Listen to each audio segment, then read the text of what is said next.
temperature in here? You cold? Is that okay? If you're cold, we've got a heap of blankets up near the bolsters and mats, so you're welcome to get a blanket. It's hard to please everybody with the air conditioning. Air conditioning rage these days. I did have rage at a yoga class once. It was scary. Okay. So, I'm just going to read out a verse from the Bhagavad Gita, because this, I think, we can all relate to it. Desires, yeah? They flood our mind constantly, and they're really exhausting. And we give everybody here when they come a safety questionnaire, and they have to fill out some questions, and one of them is, what are you wanting to get out of your practice? And I say probably 90% of them say, calm the mind, tame the mind, or find some peace, find some harmony. And it's nearly all of it's related to the mind, because we all know that doing some asanas helps to calm the mind, some pranayama. So yeah, I thought I'd talk a little bit about this. There's a beautiful verse in the Bhagavad Gita pertaining to this. So, has everybody here heard of the Bhagavad Gita? Bhagavad Gita? Bhagavad Gita is the song of God, and it's a really beautiful book. It's like an instruction book for life, how to live your life to get the end result, the spiritual ending to your life. So if you want to cultivate the spiritualism in your life, spiritual life, then the Bhagavad Gita is a really good way to start. It gives you so many instructions on how to live your life and achieve that outcome, if that's what you want. You have to really want it, otherwise you're not going to be interested. But I think most people who come along here are interested in their spirituality and want to learn more about spiritual life. So, a person who is not disturbed by the incessant flow of desires that enter like rivers into the ocean, which is ever being filled, but is always still, can alone achieve peace, and not the man who strives to satisfy such desires. So I remember before I took up a spiritual practice and started meditation, I was flooded with material desires. I was like, my mind was so agitated. I lived it was so far away from living a peaceful life. I was one of these goal setters, and I thought that was going to make me happy. I used to go to all these, I went to quite a few of them, these seminars where you learn how to set goals, and I used to do these courses, on how to achieve your goals in life. And honestly, it made things worse. It didn't make me happy by any means. But I remember, I'd have to sit down and work out all the things that I wanted to achieve in life, all these goals that I wanted to get to. And it was never ending. It was like I'd cross off one or two and another 10 would spring up. It was like the 10-headed dragon. You never got to the end of that list, honestly. It never happened. And while I was trying to get to all these goals, it was like really exhausting. Like my whole life was trying to get to these goals. And now I know, that I had an understanding that these goals weren't making me happy. That's why I changed my direction in life. But yeah, it's like, I have to get to all these goals. So you've got so many goals to achieve in 1 week, and then so many in a month, and so many in 6 months, and so many in 10 years, and it just goes on and on. So your whole life has got, these goals that you have to achieve. I mean, that's pretty exhausting. Just trying to. It's exhausting. But I tried everything else in life, and I thought maybe this goal setting will make me happy. And it was probably one of the last things I did. I thought, this is just not working for me. And the funny thing is that we're always just constantly bombarded with desires. And these desires that come into our mind are very rarely going to benefit you. When I mean you, I'm talking about you, the spiritual being within. So all my desires were material desires. I had no desires for material, the spiritual life at that stage. I didn't even know that existed. So when I came across meditation, I started to realize, well, there are desires, but they're not the desires that I need to try to fulfill, are not the desires that are going to bind me to this material world, but the desires that are going to take me back to the spiritual world. So it's okay to have desires as long as they're going to be beneficial for you. And whenever, you think making a whole heap of money, maybe winning the lottery, it's going to make you happy. That's why everyone buys those tickets. That's why there's so many wealthy people in the world. Because of the lotteries and the lottos and that. These people make so much money out of having these lotteries and things. And the people who win, they think it's going to make them so happy. They've got this real desire to have all this money. And in my day it was like $500,000, $1 million, but now it's like you hear of $50 million people win in the lottery or the lotto. And it's even bigger in America. I can't even wrap my head around that much money. But, if you watch some of these documentaries, these people say that they wish they never won it. 99% of them. The only ones that are okay with it are the ones who sort of stash it away and pretend it didn't happen. They've got the money there, but they don't live the high life, and no one realizes they've won, and they've made it anonymous, and they still live their life like they did. But, most people just go out and they spend it all, and they end up with less than they began with. They end up poor within no time. No money, no home. You hear of them, they're homeless. And everybody wants something from them. They don't even know who their real friends are. Their family end up, wanting something from them as well. And it's a really miserable condition for them. So, all that money, it's not going to benefit you, the spiritual being, at all. Like, what benefit have they got from it?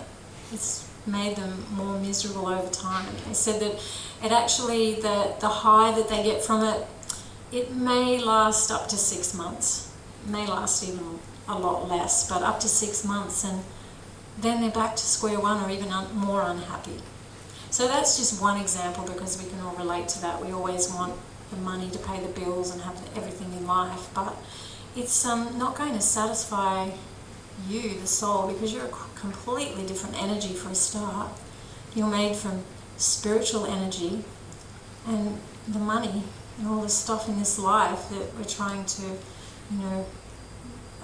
achieve, it's made of matter. So it's not going to actually fulfill you, the soul. It's not going to make you feel happier. It's not going to give you satisfaction. It's definitely not going to give you peace. You ask those people who won the lottery, are they feeling a lot of peace now? No, they're not peaceful. So, these desires are going to come, they're going to flood the mind, as it says here. They're going to come, but we don't have to we don't have to go with them. We can actually use a little bit of a restraint. And I've found, that I do get desires still. They've a lot less since I took up meditation, though, because I practice regularly. And these mantras actually start to dissolve away a lot of those material desires. But, they still come in sometimes. I'm not perfect. I've got a long way to go in my spiritual journey, sort of just beginning, really. So they're going to come. But I don't feel that I have to act on every single one of them anymore. I go, there's a desire there. My mind's saying, do this, this will make you happy. Go there, this will make you happy.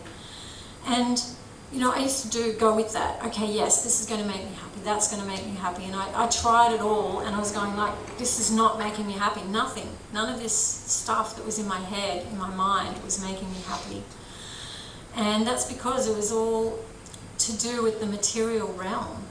And if we want to be happy, we need to look to the spiritual realm. So I've found that just through practicing meditation over a period of time, those desires have started to dissolve away, and I have more spiritual desires now than I did in the beginning. A lot more. My life is sort of heading in a completely different direction now. And, and I'm finding that I'm so much more peaceful than I was. I mean, you didn't know me before. I'm glad you didn't know me before. I've changed so much, and when I look back, I sort of sometimes feel quite embarrassed about the way I lived my life and the person I was before I came into contact with meditation. So through meditation, we can be like the person who's undisturbed.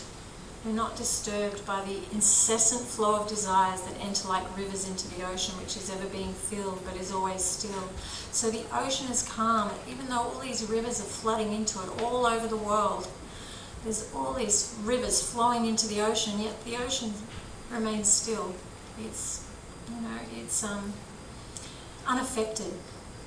So the desires are going to come, but don't feel that you have to act on all those desires. Just let it go. We do the mindfulness. You find that the desires, they don't last very long.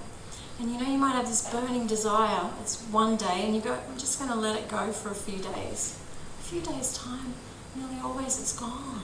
That red dress you saw in the shop, can't even remember it was there now.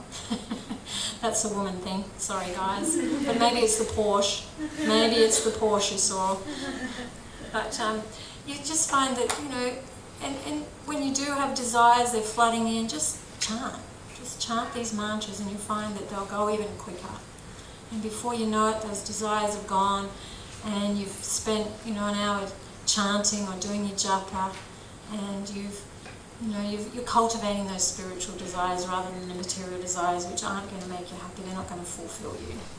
Spiritual desires that you have, they're going to lead you into a much better place. So we can be like the ocean, which is ever being filled, but it's always still. And when you're like this, you can actually achieve peace.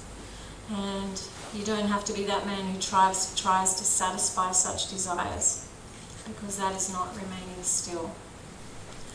And the second verse, the next one after it, is a person who has given up all desires for sense gratification, who lives free from desires, who has given up all sense of proprietorship, and is devoid of false ego. False ego is a person thinking that they are the body, misunderstanding, misconception that I am the body. He alone can attain real peace. So it takes a little bit of effort on our part, just to restrain ourselves and not feel that we have to act on those desires. And it even says here, person who has given up all desires for sense gratification, who lives free from desires, he alone can attain peace. So it's possible for us to do. Everybody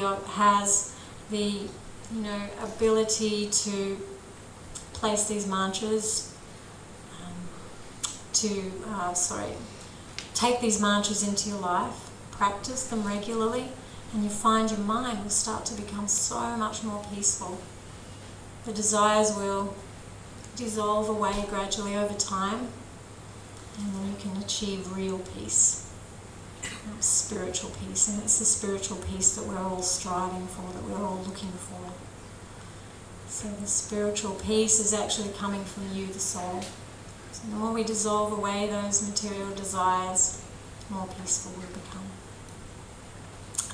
So just keep practicing meditation, and you'll find that your life will change so much for the better. It's actually will transform your life if you practice. You have to practice it. It's like, if we want to get a degree, we need to hand our assignments in. If we want to go to the gym and get fit, we actually have to exercise. And if we want a calm mind, we have to practice our meditation. So if you can practice, it's really good if you can practice on a daily basis. We've got beads that we have here japa beads, where we teach people just to do a little bit of japa meditation each morning, and you find you're set up for the day. Even if it's just 5 or 10 minutes each day, your mind is so much calmer for the rest of the day. So if you would like a little lesson, I can give you some beads and just teach you how to do some japa. Or you can come to our meditation workshop on the first Monday of each month. It's a free meditation workshop, and we go into depth about how it works and why it works, and teach you some different techniques that you can apply. So namaste. Thank you very much.